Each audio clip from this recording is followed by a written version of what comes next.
Hello बच्चों, आइए इस प्रश्न को देखते हैं। सही अथवा गलत के रूप में निम्नलिखित 4 कथनों पर विचार कीजिए। हमारा पहला कथन है, मॉस की तुलना में लिवरवर्ट में बीजाणुविद अधिक विकसित होता है। बी है हमारा, साल्विनिया विषम बीजाणुक होता है। थर्ड है हमारा, बीज धारण करने वाले सभी पादपों के जीवन चक्र डिप्लॉन्टिक प्रकार का होता है। फोर्थ है हमारा, पाइनस में नर एवं मादा शंकु पृथक पृथक वृक्षों पर उत्पन्न होते हैं। उपरोक्त में से हमें बताना है असत्य कथन है।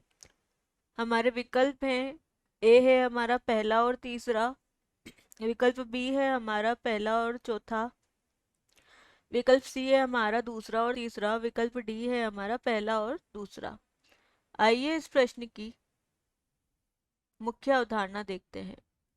मुख्य अवधारणा,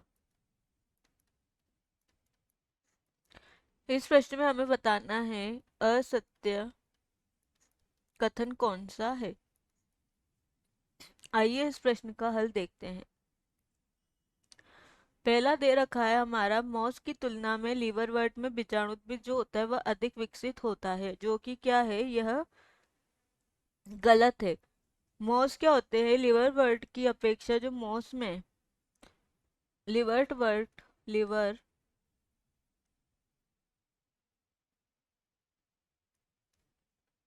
लिवरवर्ट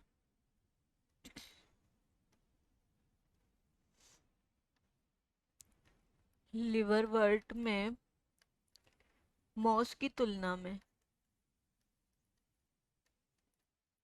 जो बीजाणुद्भिद है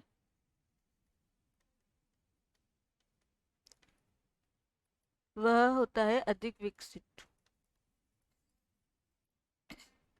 यानी कि हम बोल सकते हैं लिवरवर्ट जो होता है उसमें बीजाणुद्भिद जो अवस्था है वह अधिक विकसित होती है। सबसे सरलतम प्रकार का जो बीजाणुद्भिद है वह पाया जाता है रिक्सिया में। ये क्या है, एक प्रकार का लिवरवर्ट है, रिक्सिया में पाया जाता है, जो क्या करता है, केवल कैप्सूल के द्वारा संपुट या जिसे हम कैप्सूल के द्वारा यह प्रदर्शित करता है। और जो इसके स्पोरोफाइट होते हैं वह मॉस में अधिक विकसित होते हैं। जो स्पोरोफाइट जो अवस्था होती है वह मॉस में अधिक विकसित होती है। मॉस या फिर इसे हम बोलते हैं काई।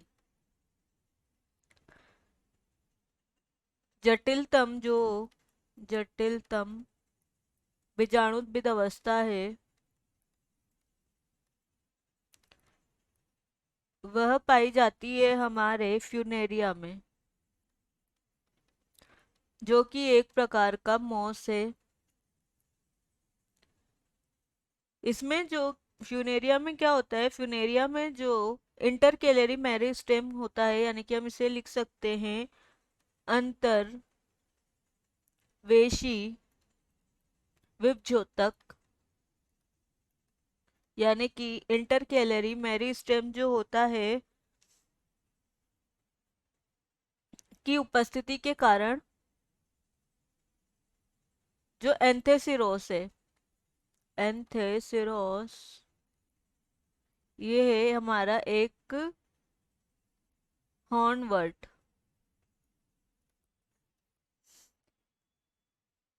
क्या होता है, इसमें जो बीजाणुद्भिद होता है वह अत्यधिक विकसित होता है। बीजाणुद्भिद अत्यधिक विकसित प्रकार का होता है। ये हमारा क्या होता है, एंथेसिरोस एक हॉर्नवर्ट होता है। हमारा जो दिया गया है कि साल्विनिया क्या है, साल्विनिया जो है विषम बीजाणुक है। साल्विनिया जो होते हैं उसके जो बीजाणु होते हैं वह विषम बीजाणु होते हैं। विषम बीजाणु यानी इसमें दो प्रकार के बीजाणु बनते हैं, पहला होते हैं लघु बीजाणु, दूसरा होते हैं गुरु बीजाणु। तो यह तो हमारा कथन सही दिया गया है। तीसरा दिया गया हमारे बीज धारण करने वाले सभी पादपों में जीवन चक्र डिप्लॉन्टिक प्रकार का होता है। तो जितने भी बीज धारण करते हैं पादप, बीज धारण पादप या जिसे हम बोलते हैं आवृत बीजी पादप या एंजियोस्पर्म, उनका जो जीवन चक्र होता है